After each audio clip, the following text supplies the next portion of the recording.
ધણી તો મારા પગના ઝાંઝરનો અવાજ સાંભળીને આગળ વધી રહ્યા છે. એને મારી ઉપર વિશ્વાસ હશે કે નહીં?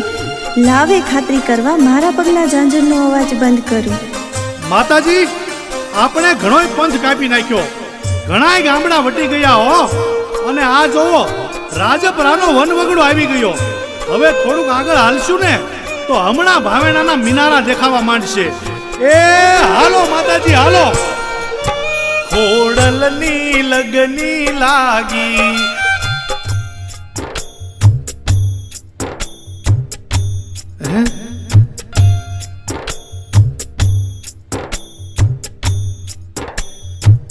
માતાજી મારી પાછળ પાછળ આવતા હતા અને એના ઝાંઝરનો અવાજ કેમ બંધ થઈ ગયો?